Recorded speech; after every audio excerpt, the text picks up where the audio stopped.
So, you came to see the boss. Click subscribe, smash the like button, and don't forget to click the bell so you don't miss future videos. Always remember what the boss says. Don't fall for the okie doke.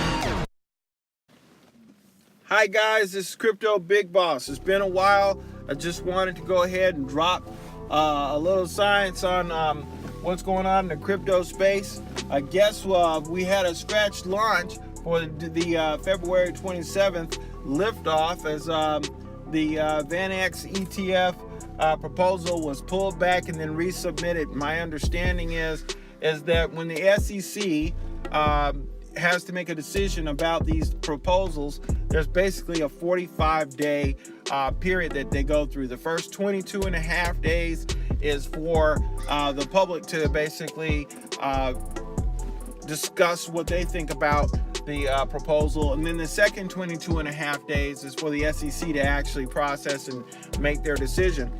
And so if we look at the most mature of the submissions, we find that that puts our new launch date at April 5th, 2019.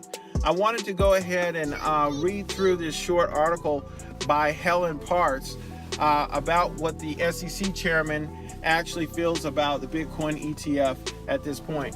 As you know, he's been very vocal, he's been very careful, he's been very deliberate about his worries, if you want to call it that, and his concerns with the security of the Bitcoin and other commodities and digital assets, and also the obstruction of these different exchanges.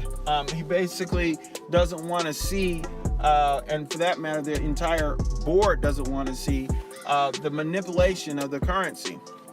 So if we look at this, let's just go through. It says that the United States Securities and Exchange Commission Chairman Jay Clayton is still concerned about investor protection when it comes to the commission approving Bitcoin exchange-traded fund. The SEC chairman spoke about crypto in an interview with Fox Business on March 14th. In the interview, Clayton claimed to be neutral towards digital currencies, saying that he is not a spokesperson against the asset. The SEC chairman explained that he is concerned with the potential for manipulation associated with the space and wants to guarantee investor protection.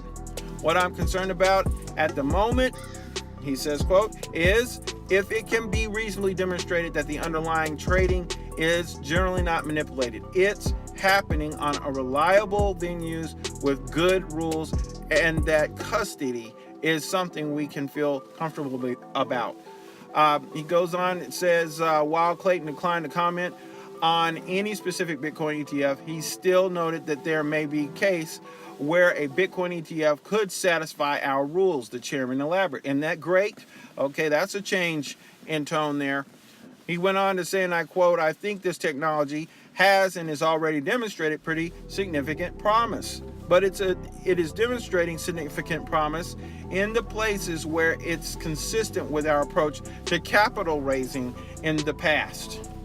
Okay, so recently the SEC announced it will soon start the countdown period to approve or disapprove the VanEck Solid X Bitcoin ETF. After withdrawing the ETF application, we just discussed this, due to the U.S. government shutdown, that's bull. Tell them again, boss. That's bull. Tell them again, boss. That's bull. Chicago Board Options Exchange resubmitted the application a week later. Earlier this week, Jay Clayton confirmed his previous statement that Ethereum and similar cryptocurrencies are not securities under U.S. law. However, Clayton stipulated that he meant that a digital asset's definition as a security can change over time. Ladies and gentlemen, I think that this is possibly the most positive set of statements and interview with regards to Bitcoin and cryptocurrencies given by Jay Clayton to date. It is demonstrating that as these assets mature, the SEC is evaluating how well these currencies are actually being adopted. They're examining the different exchanges. They're concerned about manipulation, but they are open-minded enough that they are really considering possibly in the near future actually approving one of these coins or one of these currencies as a actual asset. And it looks like Bitcoin, of course, is going to be that asset.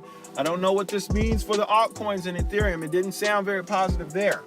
But if we look back in 2017 and we look at the tone of Jay Clayton back then when they disapproved the submissions for Bitcoin ETF versus today, it is a total different thing. And as we march towards April 5th, the new launch date for Bitcoin that I'm going to set right now, okay, we basically have a situation where approval of a Bitcoin ETF is almost imminent. The different things that are happening around the world point to, if the United States, if the SEC does not make a decision here soon, okay, then the money's going to go somewhere else. We've already got the British out here. They've got a platform. They've got a Bitcoin ETF. We've got the Japanese already starting to use Bitcoin for the purchase of goods and services. We got the Russians making a power play to adopt cryptocurrency into their infrastructure. Of course, we've got numerous exchanges all over the globe. We've also got all kinds of disruption in people's economy to include the Venezuelan government and the Indonesians who are adopting Bitcoin into their infrastructures because of the destabilization of their coins. There's so much going on in the crypto space that you've got to imagine that if the SEC does not approve a Bitcoin ETF, then the rest of the world is just going to take its money elsewhere. There's so much that we have to look forward to. There's so many of these top tier analysts who are projecting that cryptocurrency, of course, is going to basically infiltrate every aspect of our lives, and that with regards to Bitcoin itself, it could possibly go as high as 100,000, 200,000. I've heard 300,000. I've heard some estimates that I think are absolutely ridiculous.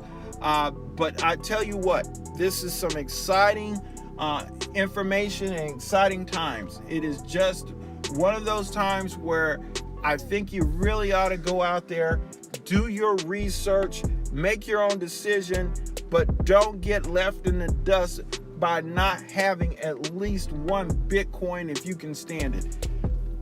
So with that, I hope you guys are caught up. Please, if you liked this video, go ahead and smash the like button. If you're new to this channel, go ahead and hit the subscriber button so you can hear more information as it comes out. Hope you've enjoyed it. This is Crypto Big Boss, and I'm out of here.